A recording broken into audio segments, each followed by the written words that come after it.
right, in this lesson we are going to take a look at graphs of polynomial functions. And this is going to be a review of some stuff that you should already know or remember, but it may have been a while since you've had to play with this on your calculator. So you will have to want to have your calculator handy, although we're not going to use it right away. In the first part, we're just going to talk about some basic definitions. So first off, we're going to look at this kind of funky W graph, and you could copy this into your notes.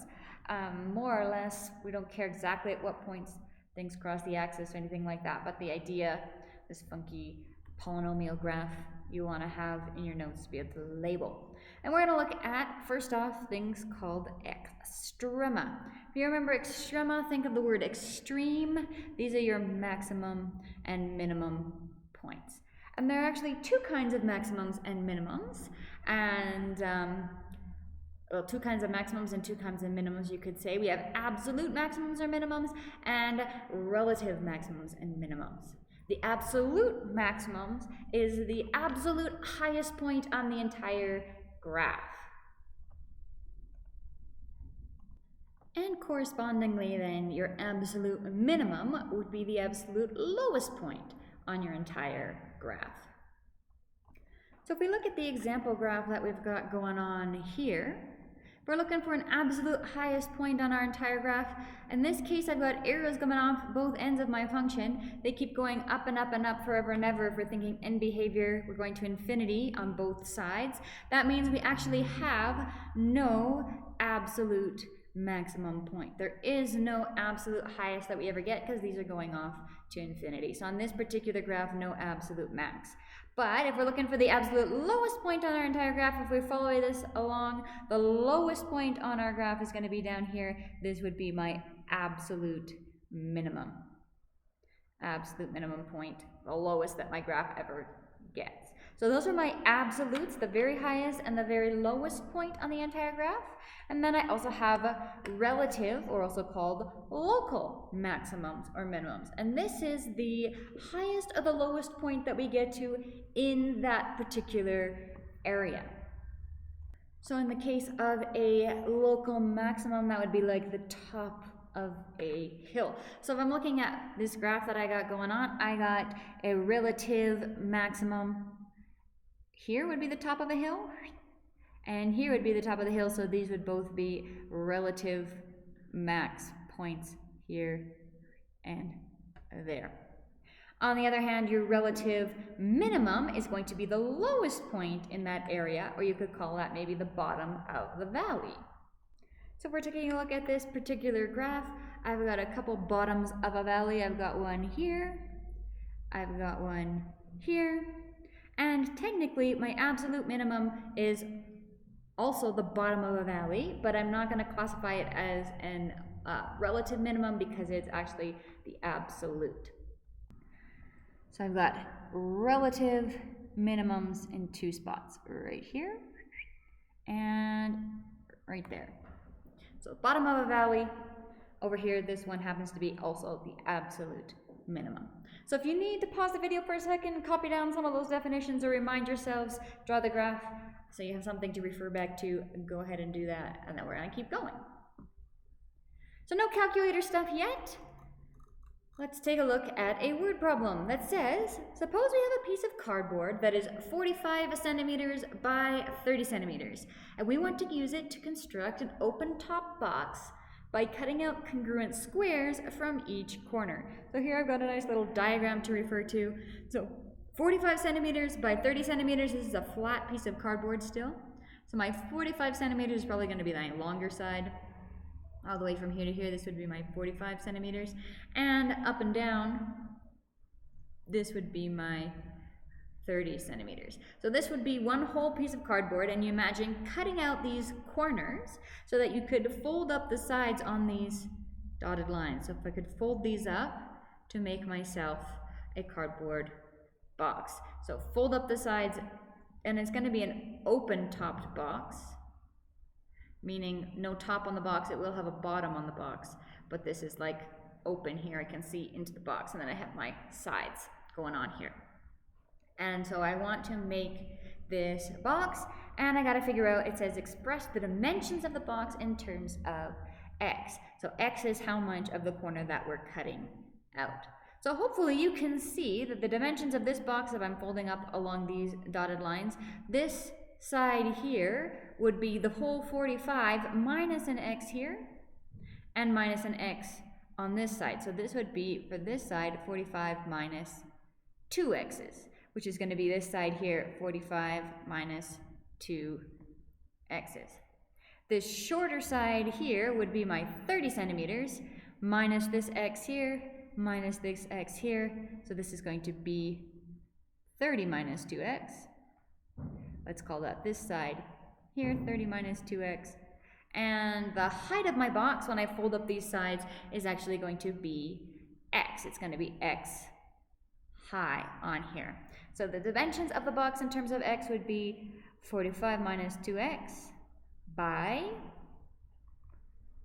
30 minus 2x by x. And that would be in centimeters for each of those. So part B says write a formula for the volume of the box as a function of x in standard form. So volume is length times width times height. So I can just use each of these dimensions and multiply them all together. So this is going to be 45 minus 2x times 30 minus 2x times x. And I need to put this in standard form by multiplying everything out. So you can go ahead and do that. I'm going to do that off screen, come back and make sure that you got it right. So there you have it. Check your answer. I've got final answer. Volume is 4x cubed minus 150x squared plus 1350x. Okay, now it's calculator time. Make sure you get your calculator out. You're following along. Pause the video. You don't want to miss out. You want to actually do it and learn it as we go. So we're going to pull out my Casio calculator.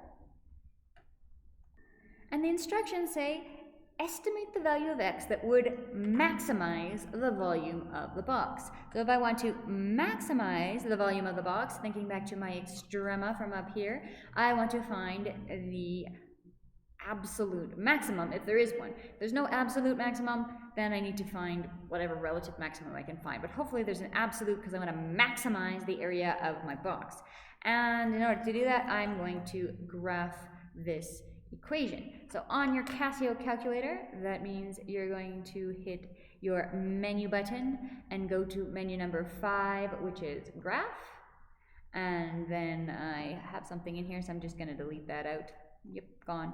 And then I'm going to type in this equation. So 4 times x to the 3 minus 150x squared plus 1350x. Remember, if you need time, pause your video. You can go ahead and do that. So I'm going to hit enter.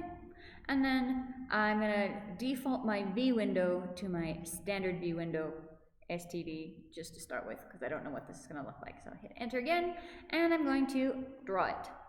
Now I don't see anything on my graph, so obviously I'm going to need to change the dimensions of my V window.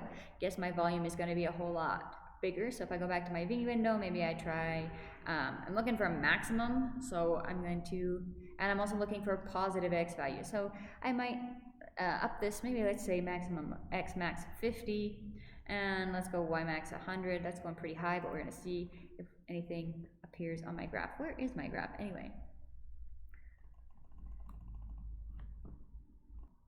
So if I hit trace, I can kind of trace along my graph and see where the heck it is. And it shows that I made a mistake. My y value at x equals 17 is actually really, really low on there. So if I trace along here, I need to get back into positives. So I'm at y equals 108, x equals 14. So I probably want to readjust my window now to get this to show up. So I'm looking at a y value greater than 100. And an x value maybe up to 20 I can go. So why don't I go to my V window and make this 20, and maybe y max 150. Let's see if I can get something that's nice and shows up on there. Okay, now I am seeing it show up on my graph, but it's still going way higher than 150, so maybe I'll go all the way up to 500. We'll see what I get. Show that, still hugely bigger. So if I hit my trace again, it's showing me 3,500. So maybe on my V window then, I'm gonna go all the way up to 4,000, see if that shows up. Huge, but there it is. So sometimes it takes a little bit of trial and error to adjust your view window, and your trace button actually can be useful to you in order to figure out exactly how high you need to go. So if I'm tracing along here, there we go, that's looks like my maximum point that I'm looking for in this case. So if you remember how to find the actual maximum value on this graph, remember that is with my G-solve. So I'm going to hit F5 G-solve and then tell it I want to find a max. And right away it'll tell me the max value happens at x equals 5.88562 and my y value of 3565.0. Now the way that I've put this in, remember this is going to be y is my volume, this is my maximum volume, and x is actually the x value that's going to maximize the volume of the box. So I'm going to write down that value here. So the maximum value of x, or the value of x that would maximize, is 5.88. I'm going to just round to 3 decimals, so 5.886 centimeters is how much I would want to cut out of this box in order to get it to be the biggest possible volume. So that's my x, and that would give me a volume of 3565.032 centimeters cubed. So that tells me that how much I want to cut out of the corners in order to get the maximum volume. Max volume. Okay, so make sure you follow along with your calculator, try it for yourself, make sure that you can get that as we go along. Let's keep going. We can do a few more fun things with our calculator, including finding the zeros and looking at the end behavior and the extrema for the following functions. So we're going to graph these, and we're going to do all of this on our graphic calculator. So if you don't have your calculator out, you need to go and get it. So to go back to my equations where I can put in this new equation, I'm going to hit F6, and I'm going to go up and delete, yes, the one that was already in there. Now I'm going to type in my -5 times x to the 4 minus 95 times x cubed minus 525x squared plus 245x plus 3430, hit enter. Now again, I'm going to default my V window to 10 by 10 and then kind of go from there. So I'm going to hit Shift V window, put it back to standard, so I can start with my standard V window and I know what I'm dealing with, and hit draw. So again, nothing shows up because I'm going to need to adjust my V window, so I might start with trace right off the bat. It's telling me it's going as big as, well, that makes sense, 3430. So maybe I will adjust my Y value to hit at least 3430. So V window again. Let's try 3500 as a good place to start. That's better. That's got more of what I was expecting to see on there. And I don't need to increase my X values much, but it looks like I need to increase my negative Y value to see where we go down below there. So maybe I'll make this also negative 3500, kind of see where it goes. Okay, got more of this graph in here. When I'm looking at an x to the 4, I would expect it to have a shape something like this, well, a negative x to the 4. So I've got part of that in here. It looks like I'm still missing some of it. So I'm going to take myself further out in the negative x direction and the negative y direction to see if I can catch more. So negative y direction, maybe negative 5,000, and negative x direction, negative 20 maybe. Again, this is a bit trial and error till you get this thing showing up on your screen. Okay, so actually it looks like it's not going to do a whole big turnaround. It's just going to keep going down. It's kind of got a funny loop-de-loop. So I might go even farther in the y direction just to make sure I'm not missing anything, but it looks like I could cut back in with my x. So maybe negative 15 here, and maybe a little bit lower in the y direction just to make sure I'm not missing anything on that spectrum. Looks pretty good to me. This looks like about as good a graph as I'm going to get.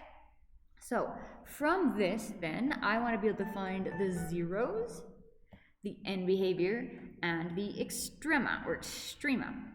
So 0, that's going to be where I'm crossing the x-axis. And again, on your calculator, use your G-solve button.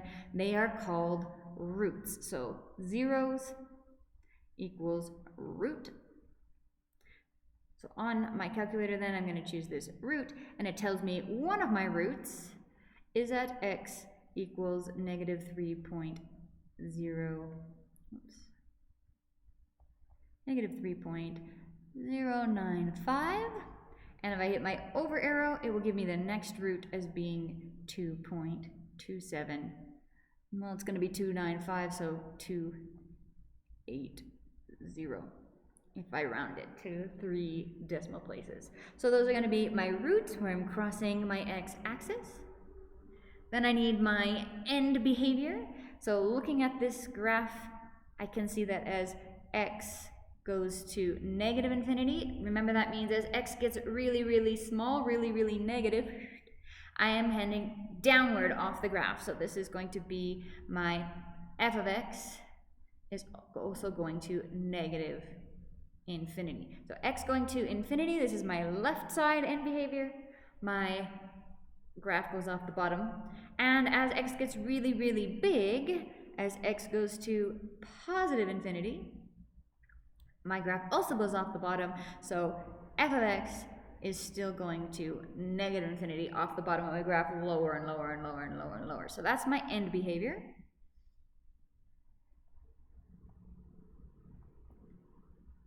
And last but not least, the extrema on my graph. So this is my maximums and minimum points.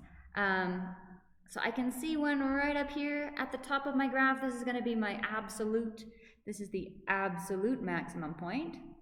And again, to find that, I'm going to go to gsolve and hit max. And it tells me that happens at 0.219994. So I've got an absolute max at 0.21. Let's round that to 220. And my y value of 3457.467 would be the absolute maximum point. So again, that's an absolute max value of, the absolute max value of the function is 3457.467 at an x value of 0.220. And there are no absolute or relative minimums. I don't see any valleys on this graph.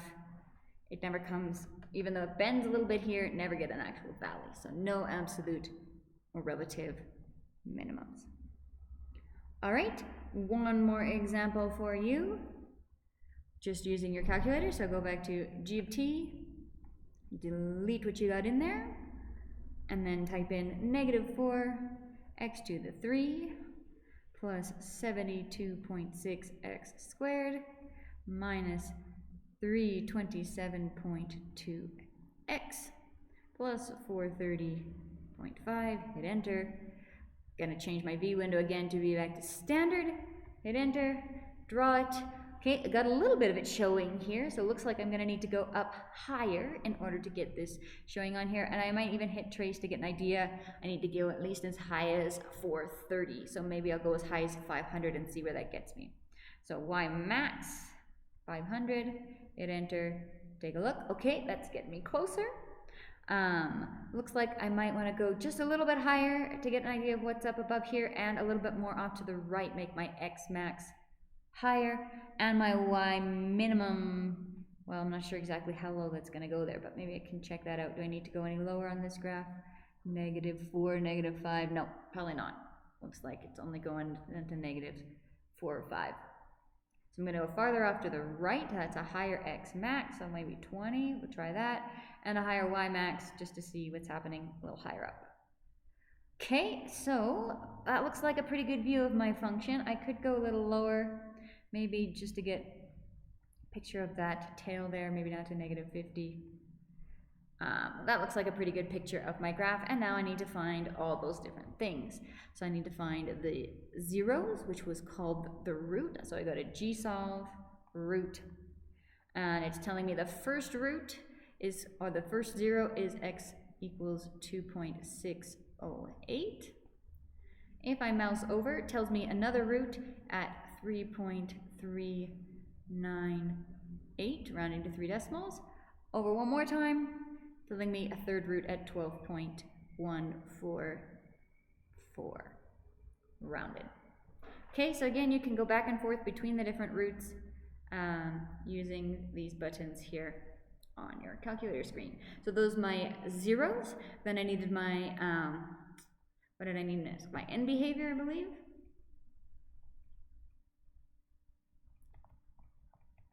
So as x goes to negative infinity, as x gets really, really, really small, wheel off the top of my graph. So my f of x is going upwards, going to positive infinity. You don't actually need the positive here. It just reminds you you're going up off the top of the graph. On the other hand, as x gets really, really big, as we go off the right, we're going off the bottom of the graph, then my function f of x is going to go to negative infinity, going off to the bottom, off the bottom of my graph, going to negative infinity. So that's my end behavior. And then last but not least, I need my extrema. Now because my graph went off to positive infinity and negative infinity, I'm not going to have any absolute extrema. There aren't going to be any absolute maximums or minimums because we're going to infinity in both directions. But we will have a relative minimum. If I'm looking on my graph, I guess that's around here. So I'm going to take my g-solve, find the min, and it tells me my relative minimum value would be negative 5.701, and that happens at the x value of 2.995. So you can give this as a point if you want, but your relative minimum value is negative 5.701 at the x value of 2.995 when it's rounded. So that's my minimum. And then g-solve, maximum, my relative maximum value of my function is 450.703 at the x value of 9.105.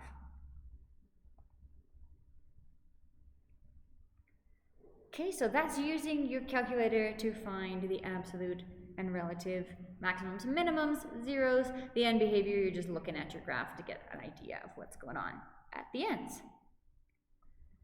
Right, one more thing to think through. The function h of x is negative 3x cubed minus 27.5x squared plus 186x, which represents the number of views a math video gets its first year on flipmath.com, where x equals 1 represents 1 month after a video is uploaded. Using a graphing utility, read that graphing calculator, find how long after the algebros upload a video that it gets its highest number of views. So highest number, think max. I want to find the maximum number of views it gets in the first, this is telling us first year. So maximum, or we're only going to look at x up till 12 months, from 0 to 12 months. So I go back to my calculator, delete what I had in there to start with. Yes, get rid of that, and type in my new function. So negative 3x cubed minus 27.5x squared plus 186x. Hit enter. I'm going to do my V window, set it back to standard, but then actually I'm going to change it to go from 0 up to 12 months on my x-axis scale as a place to start. And I'm not going to mess with this again because I know it's in the first year. We're starting with 1 month. This is in months, and I need to find this maximum in that range. So hit enter and draw it to see what it looks like. And I can't even see it, so I'm going to hit trace to see how big I need to get. Where does this put me? So we're in the real negatives here. This gets me in the 35, 112. So it starts out 112, 100. So we're going up to like 200 something odd views, 200 to 300. So I'm going to take my V window and maybe go down to negative 200 and positive 200, hit enter, draw that. Okay, getting close. Looks like I need to go higher than just 200, so maybe I'm going to take it all the way up to 300. And that looks like a maximum that I'm going to get. Doesn't look like my function's going to curl around again and come up somewhere over here. I could take my V window maybe a little lower. Whoops, negative 500, say. See if it's going to come around again, but it doesn't look like it. So this looks like my maximum point. So again, I go to G-solve, maximum, And it tells me the maximum number of views is, so max number of views is, let's round that to 247 views. And that's after how many months? 2.42 months. So sometime in the third month, we get the maximum number of views. All right, that's it for this lesson. Good luck on your homework. Let me know if you got any questions.